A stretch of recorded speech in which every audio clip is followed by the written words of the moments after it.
వాడికి పొట్ట నిండా అక్షరాలేనండి, పొట్ట నిండా చదువుకున్నాడండి అంటారు. చదువుకు సంకేతము పొట్ట.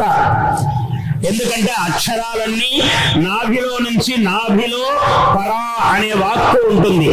పరా నాభిదేశస్థ పశ్యంతి హృదయంగత మధ్యమా కంఠదేశస్థ వైఖరి విశదామత.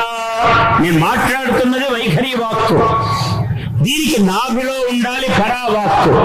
పశ్యంతి అదే వాక్కు హృదయంలోకి వస్తుంది, పశ్యంతి అనే పేరు. ఇక్కడి నుంచి గొంతులోకి వస్తుంది, మధ్యమా అంటారు దాన్ని. ఈ 3 దశలు దాటి 4వ దశ వైఖరి అన్నారు.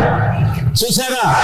అందుకని ఈ పరా నేను ఇంకా మనసులో కూడా అనుకోలేదండి. ఆ స్వామి ఎలా చెప్పాడు ఆ గురువు గారు. మనం కంచి పరమాచార్యుల దగ్గరికి వెళ్తాం, శృంగేరి భారతీ తీర్థుల వారి దగ్గరికి వెళ్తాం. అలా కూర్చుండగానే నాయన నీకు ఈ పని అవుతుంది అంటారు పండించి. మనం ఇంకా ఏం చెప్పాలా, ఏం పని మీద పోయినామో మనం చెప్పలేదు, కానీ వారు చెప్తారు. దాని అర్థమేమి అంటే జ్ఞానము. నీ గర్భకోశములో ఏముందో చూడగలిగేటువంటి జ్ఞానం. దానికి వీడికి పొట్ట వస్తే అక్షరాలు రావండి అంటాడు. చూసారా సామెతలు ఎలా పుట్టాయి?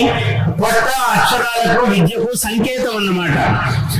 కపిలో గజ కన్నక లంబోదర, అంత విద్య రావాలరా నీకు అన్నారు. మరి ఇక్కడ శాస్త్రవేత్తగా, సైంటిస్ట్ గా చేరాలంటే ఊరికే ఎవరికంటే వాళ్ళకి అప్లికేషన్లు పెట్టుకొని ఉద్యోగాలు ఇస్తారా? ఎంత పరిశోధన చేస్తే ఉద్యోగం వస్తుంది? చిన్న పని చేసేవానికి కూడా జ్ఞానం ఉండాలి. ఎవరంటే వాళ్ళు పనికిరారు. ఒక గొప్ప విద్య, అసాధారణమైన లోకాతీతమైన విద్య మీరు చేస్తున్నారు కాబట్టి మీకు తెలియకపోవచ్చు దీనిలో గొప్పతనం. కానీ ప్రపంచమంతా టీవీలు పెట్టుకొని అలా ఉత్కంఠతో ఎదురు చూసి అది ఎంత గొప్ప క్షణమో, ఎంత గొప్ప సన్నివేశమో. Please subscribe to our YouTube channel. Like and share this video.